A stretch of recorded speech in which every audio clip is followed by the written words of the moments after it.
आयुष्य कसं जगायचं ह्याची एक चौकट समाजाने आपल्यासाठी खूप आधीपासूनच ठरवून ठेवलेली असते. चांगलं शिकायचं, नोकरी करायची, पैसे कमवायचे, लग्न करायचं, घर घ्यायचं आणि मग एका ठराविक पद्धतीने आयुष्य जगायचं. हे सगळं चुकीचं नाहीये, पण या सगळ्यामध्ये एक प्रश्न आपण स्वतःला किती वेळा विचारतो, मला खरंच कसं जगायचं आहे? कदाचित फार कमी वेळा, कारण आपण लहानपणापासूनच ऐकत आलेलो असतो. लोक काय म्हणतील, असं केलंस तर लोक काय विचार करतील, ह्या वयात हे करायचं असतं का, आता पुढे काय? आणि नकळत ना आपण स्वतःच्या आयुष्याचे निर्णय घेताना देखील समाजाच्या नजरेतून स्वतःकडे पाहायला लागतो. माझ्या बाबतीत ही कदाचित असंच काहीसं होतं. मुंबईतलं आयुष्य होतं, शहराची धावपळ होती, काम होतं, एक ठरलेलं रुटीन होतं आणि बाहेरून पाहिलं तर सगळं व्यवस्थितच होतं. पण कुठेतरी मनात एक विचार सतत यायचा, हेच का ते आयुष्य जे मला खरंच जगायचं आहे? आपण आयुष्यभर काहीतरी मिळवण्यासाठी धावत असतो. थोडं चांगलं घर, थोडं अजून जास्त उत्पन्न, थोडं अजून चांगली लाईफस्टाईल, आणि एक मिळालं की पुढचं काय याचा विचार सुरू होतो.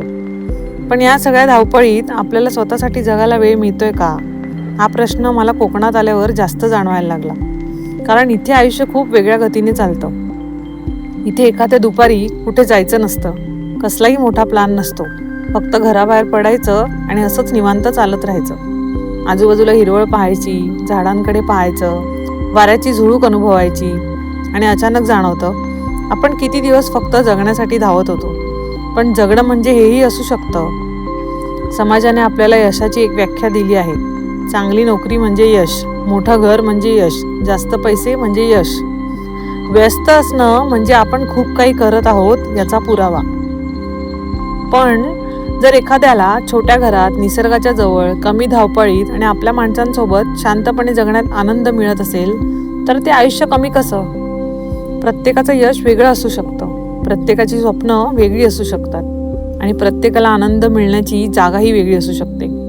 कुणाला शहर आवडेल, कुणाला परदेशात जायला वाटेल, कुणाला मोठं करिअर करायचं असेल आणि कोणाला एखाद्या छोट्याशा गावात राहून आपली बाग सांभाळत आयुष्य जगायचं असेल. यात बरोबर किंवा चूक असं काहीच नाही.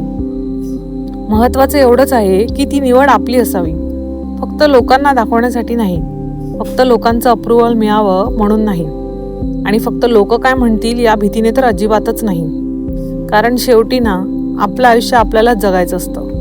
लोक काही दिवस बोलतील, काही जण प्रश्न विचारतील, काही जण तुलना करतील, कदाचित काही जण आपल्याला समजूनही घेणार नाहीत.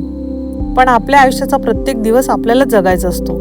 म्हणून कदाचित स्वतःला हा प्रश्न विचारणं गरजेचं आहे, मी जे आयुष्य जगते ते माझ्या मनाला खरंच हवं आहे का? आणि जर उत्तर नाही असेल तर बदलायला उशीर झालेला नसतो, नवीन सुरुवात करायला उशीर झालेला नसतो. कारण आयुष्याची टाईमलाईन सगळ्यांची सारखीच नसते. कुणी 25व्या वर्षी स्वतःला शोधतं, कुणी 35व्या वर्षी, कुणी 50व्या वर्षी, आणि कदाचित काही लोकांना स्वतःला शोधायला अजूनही वेळ लागू शकतो. त्यात काहीच चुकीचं नाही. मलाही अजून सगळ्या प्रश्नांची उत्तरं मिळालेली नाहीत. कोकणात येऊन आयुष्य एकदम परफेक्ट झालं आहे असं काही नाही. इथेही अडचणी आहेत, नवीन गोष्टी शिकाव्या लागतात. काही दिवस चांगले असतात, काही दिवस कठीण असतात. पण एक गोष्ट नक्की बदलली आहे, आता आम्ही आमच्या आयुष्याकडे थोडं वेगळं पाहतोय. आता आम्हाला प्रत्येक गोष्ट मोठी असण्याची गरज वाटत नाही. एखादी शांत सकाळ पुरेशी वाटते, अंगणातली हिरवळ पुरेशी वाटते, आपल्या माणसांसोबतचा वेळ पुरेसा वाटतो आणि एखादी साधी दुपार अशी निवांत फिरत घालवणंही पुरेसं वाटतं. कदाचित समाजाच्या ठरवलेल्या चौकटीच्या बाहेर पडणं म्हणजे समाजाच्या विरोधात जाणं नाही, तर स्वतःच्या मनाचं ऐकण्याची हिंमत करणं आहे. लोकांनी आपल्यासाठी आखून दिलेल्या आयुष्यापेक्षा आपण स्वतःसाठी निवडलेलं आयुष्य जगणं आहे. आणि कदाचित हेच खरं स्वातंत्र्य आहे. आपल्याला कुठे राहायचं आहे, कसं जगायचं आहे, कशासाठी काम करायचं आहे, कुठल्या गोष्टीसाठी नाही म्हणायचं आहे आणि कोणत्या गोष्टीमध्ये आनंद शोधायचा आहे, हे ठरवण्याचा अधिकार पूर्णपणे आपला आहे.